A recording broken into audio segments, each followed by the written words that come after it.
네, 안녕하십니까. 신지식인 정인태입니다. 저는 국립 한국복지대학교 특임교수를 역임했습니다. 미국이 금리 무자비하게 올리는 이유, 한국 정신 차려라, 이 주제로 말씀을 드리겠습니다. 네, 미국이 또다시 4연속 0.75, 네, 0.75에 대한 금리 인상을 진행을 했죠. 네, 한국 경제 3고 심화 우려 이렇게 기사가 나오고 있어요. 한국은 이제 고환율, 고물가 그리고 고금리에 시달리게 되는 거죠. 이 한국이 이 진짜 정신을 못 차리면은 대형 경제 참사가 일어날 거다. 저는 그렇게 보고 있습니다. 네, 중앙은행 갈 길 남았다. 파월 발언에 미 증시 하락 전환. 네, 이렇게 얘기를 하고 있습니다. 지금 이 미국이 금리를 인상하는 이유, 세계가 우려하고 있어요. 우려. 심지어는 유엔이 금리 인상 중단을 촉구했습니다. 그럼에도 불구하고 계속 금리를 올리고 있죠. 또 미국의 전문가들 뭐 머스크라든지 일론 머스크라든지 캐시우드라든지 시겔 교수라든지 또는 상원 의원 또 각종 경제 전문가들이 경제를 생각해라, 경기 침체를 생각하고 금리를 무자비하게 올려서는 안 된다, 이러한 주장을 하고 있어요. 그럼에도 불구하고 미국이 금리를 계속 올리는 것은 자신이 있는 거예요. 자기들은 뭐가 자신 있냐면 이 경제 현상을, 제가 많은 경제학자들의 이 영상을 이렇게 보면서 이 사람들이 빠뜨리고 있는 것이 뭐냐면은, 경제라는 것을 경제 현상만 보면 안 돼요. 이 경제를 누가 조종하고 있는가라는 것을 봐야 되거든요. 그러니까 정치와 경제가 이렇게 연결이 되어 있는 거죠. 정치와 경제가 연결되어 있고, 그리고 그 조종하는 세력의 중심 심리가 있는 거예요. 중심 심리. 그리고 그들의 이념과 철학, 그리고 그들의 목표가 있는 겁니다. 그걸 읽지 못하면은 그냥 현상만 보고, 지금 물가라는 현상을 보고, 이거 물가가 올라가고 있구나. 그래서 금리를 올려가지고 물가를 잡아야 되는구나.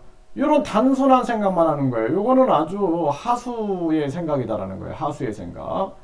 그래서 이 미국이 지금 당면한 과제는 달러에 대한 기축통화 패권입니다. 기축통화 독점인데, 지금 러시아나 중국이 디지털 화폐를 기축통화로 사용하자라는 주장을 하고 있어요.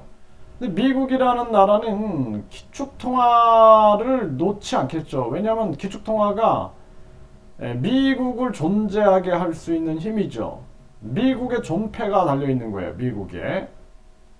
그래서 미국이 지금 세계 최고의 강대국이 되고 있는 이유는 기축통화입니다. 기축통화. 그래서 미국의 달러가 전 세계에서 사용하고 있고, 이 기축통화를 통해서 미국은 강력한 군사력과 부를 누리고 있는 거죠. 그런데 이 기축통화 독점을 하기 위해서는 그동안 달러 가치가 너무나 떨어져 있는 거죠. 6년 동안 계속 양적 완화를 했기 때문에 달러 가치가 떨어져 있는 거예요. 이 달러 가치를 계속 올려야 됩니다. 그러면 달러 가치를 계속 올리게 되면은 경제 위기가 오죠. 경기 침체가 오죠. 그러니까 전 세계에서 경기 침체를 우려해서 미국이 인플레이션을 수출한다, 그리고 미국이 경기 침체를 수출한다, 계속 비판을 해도 미국은 자신 있는 겁니다. 왜냐하면 핵무기가 있고 기축통화 달러 지위가 있기 때문에 이걸 이용해 가지고 세계 지금 전쟁 위기들을 막 만들어내고 있는 거예요. 무기를 판매하고 있는 거죠. 뒤에서 무기를 판매하고 있어요. 전쟁 위기가 있고 전쟁이 터지면 제일 이익 보는 나라가 미국입니다. 그래서 미국이 올해 1월부터 10월까지 무기 판매액이 2배로 늘어났습니다. 미국이라는 나라는 1차 세계대전, 2차 세계대전 때 무기 판매로 강대국의 반열에 서버린 거예요. 그러니까 자기들은 전쟁에 이 미국 미국에서 전쟁이 일어난 게 아니죠. 유럽에서 전쟁이 일어나니까 자기들은 무기를 공급하고 등등 군수 물자들을 공급하면서 부를 취할 수가 있는 겁니다. 그러니까 이러한 것을 경험해 본 미국이기 때문에 전쟁을 교묘하게 이용하는 부분이 많은 거예요. 저는 국민 주권주의자고 자유민주주의자입니다. 저는 약탈 자본주의를 반대하고 이 자본주의도 홍익 자본주의가 돼야 된다. 인간을 널리 이롭게 하는 그러한 자본주의 아니면은 반드시 자본주의는 재앙이 된다라는 거예요. 황금 만능주의를 통해서 금전 제국주의, 금전 최고주의, 금전 제일주의를 통해서 반드시 지구의 파멸을 가져온다. 저는 그렇게 보고 있는 것입니다. 반공주의자예요. 저는 반공주의자. 그래서 북한 공산당, 중국 공산당을 강렬하게 비판하는 자입니다.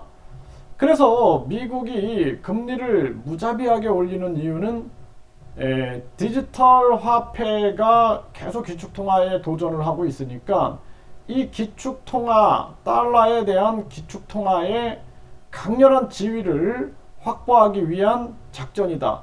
그래서 이 뒤에는 누가 있는 거예요? 연준이 있는 거예요. 연준은 사기업 은행 연합회죠. 미국 중앙은행이다 이렇게 얘기하는데 연방 준비 제도 이렇게 얘기를 하죠. 이렇게 사기업 은행 연합회고 그 뒤에는 유대 금융 세력들이 있는 거죠. 그 유대 금융 세력들은요 고리대금업 그러니까 우리가 땀을 흘려서 일을 해서 돈을 버는 것은 그것은 신의 이치다라고 보지만 돈을 빌려줘서 이자를 받아가지고 이익을 챙기는 것은 그 신의 이치가 아니다라고 이 서방 세계에서는 중동도 마찬가지고 이러한 부분들에 대한 개념들을 가지고 있었던 거죠. 그 유대인이 그런 일들을 해왔기 때문에 유대 금융 세력들이 계속 움직이고 있는 거예요. 그래서 지금 상황을 보세요. 지금 상황을 보면 기업도 무너지고 부동산도 무너지고 누구만 살아남아요? 금융만 살아남는 거예요. 금융. 네, 금융만 살아남아서 은행들만 돈방석에 앉고 있고 돈을 가지고 있는 자만 돈방석에 앉게 되는 것입니다. 그러니까 완전 소수를 위한 다수의 희생과 약탈이 자행되고 있다는 것입니다. 이걸 깨달아야 되는 거거든요. 그리고 이 바이든이라는 자는 시진핑이나 김정은이도 강력하게 비판을 받아야 되지만 이 자는 진짜로 엄청 비판을 받아야 될 자다. 저는 그렇게 생각을 합니다. 그래서 이 자는 완전히 메이드 인 USA 해가지고 이기주의를 아주 극대화시키고 있는 거예요. 이거 같이 움직이는 겁니다. 그래서 미국의 연준은 금리를 강달러에서 갑달러 신의 수준까지 계속 올리고 있는 거예요. 다른 나라가 붕괴가 되든 죽든 신경 안 쓰는 겁니다. 미국만 생각을 하는 거죠. 근데 이 바이든은 정치인으로서 표를 생각하고 정치적 계산을 따지지만 뒤에서 유대 금융 세력들은 돈만 따지겠죠. 돈. 그 돈과 이기적 정치가 만난 거예요. 지금 상황은. 돈과 이기적 정치가 만나가지고 지금 상황을 전개하고 있는 거죠. 그러니까 이 바이든이 받쳐주고 있는 것은 뭐냐면은 계속 금리를 우리는 계속 금리를 올릴 테니까 바이든은 메이드 인 USA를 외치는 거예요. 계속 메이드 인 USA를 외쳐가지고 반도체, 배터리, 전기차 그리고 바이오 생명과학을 다 미국에서 제조해라.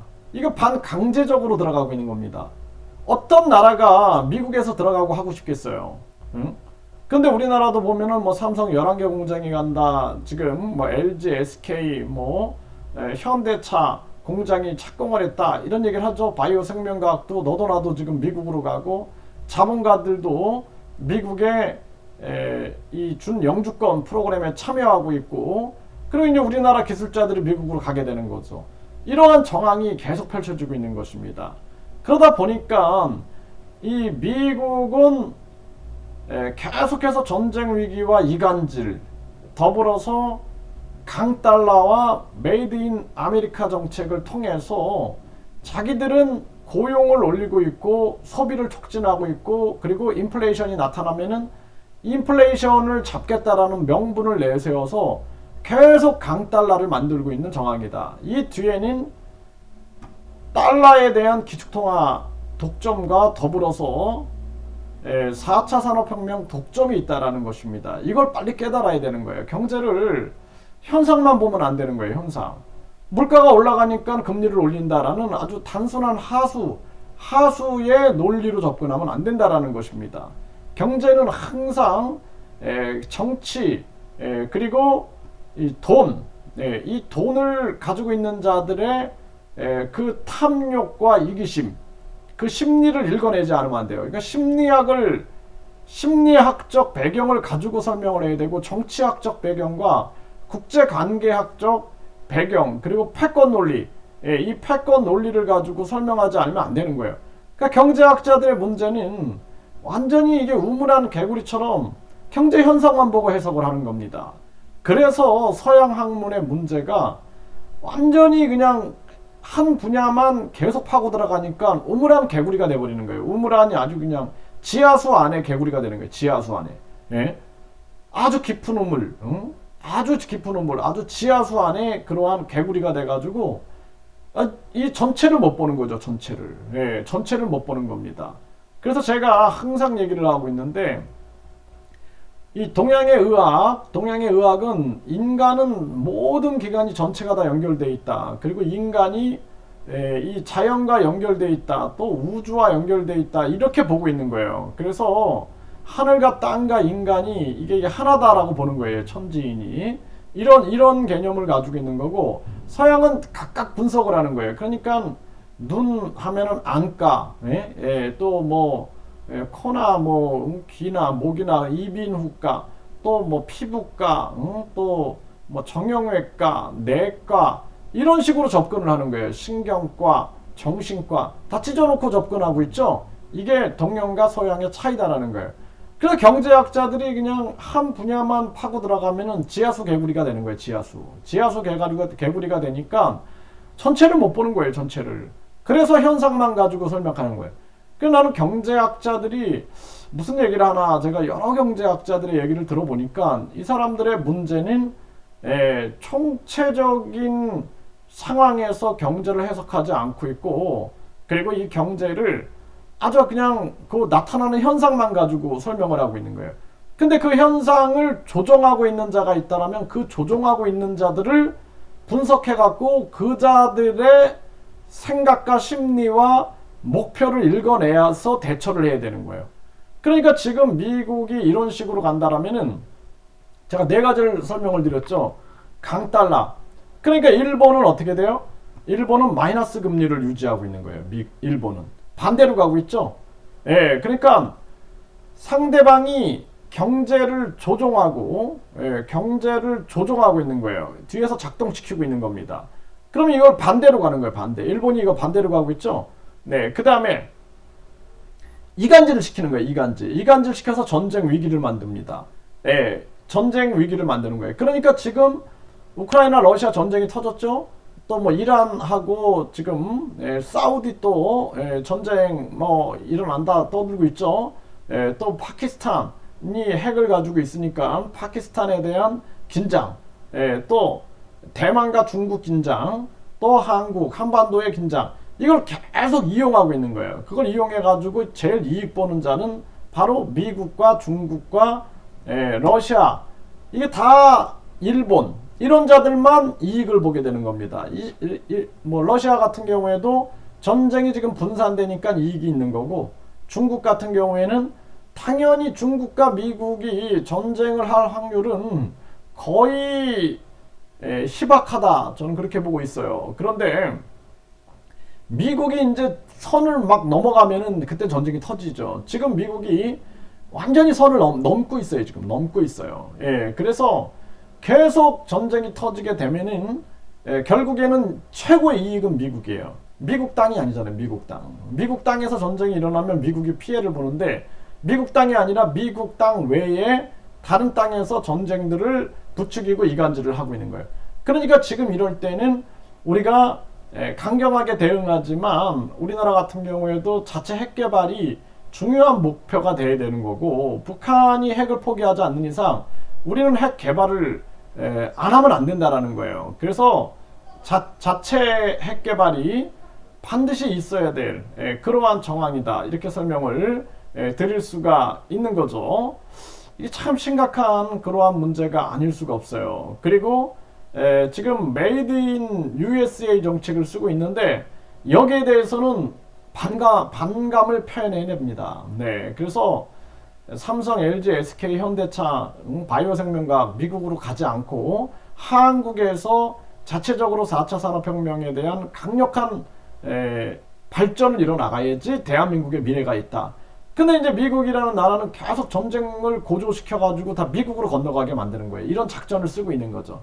그러니까 안보 불안이 계속 있으니까 기업들도 미국으로, 자산가들도 미국으로. 한국은 저출산 고령화, 자살률, 그리고 각종 이 기업 부채, 가계 부채로 이제 무너져 내리고 있는 겁니다. 무너져 내리고. 그래서 이게 어떻게 세운 나라인데 이런 식으로 저물어가고 무너져가는 그러한 현상을 보게 되는 것입니다. 그래서 대한민국이 지금 최대 위기에 빠져 있는 거예요. 그래서 뭐 계속 교육 참사도 일어나고 5세 아동 학교에 입학시킨다 난리가 났었죠. 대통령실을 졸속으로 이전한다 그래가지고 뭐 영빈관을 짓는다, 국민들 분노가 막 치밀어 오르고, 지금 안전 참사가 일어났어요. 156명이 희생당하는 이러한 참사가 일어나고, 이제 이 안보 참사, 이 안보 참사가 미국한테 말려들면은 안보 참사가 일어나는 거예요. 그리고 그 다음에는 경제 참사, 미국한테 지금 속게 되면은 완전 경제 참사가 일어나는 것입니다. 그렇기 때문에 이러한 부분들을 판단하고 접근해야 된다. 저는 대한민국을 사랑하는 자고 대한민국 국민을 위해서 말씀을 드리는 자입니다. 저는 뭐 문재인 편도 아니고 이재명 편도 아니고 윤석열 편도 아니에요. 저는 어느 정당에도 속하지 않고 오직 그냥 국민 중심으로 얘기하는 사람입니다. 근데 이걸 가지고 제가 문재인을 비판하면 보수꼴통이라 그러고, 또 이재명을 비판하면 보수꼴통, 그리고 또 중국을 비판하면 보수꼴통, 그리고 또 뭐 북한을 비판하면 보수꼴통이라 그래요. 바이든을 비판하면은 저한테 또 공산당이라 그래요. 공산당. 윤석열을 비판하면 또 공산당이라 그럽니다. 이게 뭐냐면 완전히 지금 조선 후기 상황처럼 우리 많은 국민들이 친미파, 친일파, 친러파, 친중파 이런 식으로 자주성이 없는 거예요. 자주성. 대한민국파가 돼야 되는데 자주성이 없는 대한민국의 현실을 보여주고 있는 것이다. 이 대한민국의 가장 큰 위기다. 이렇게 말씀을 드릴 수가 있습니다.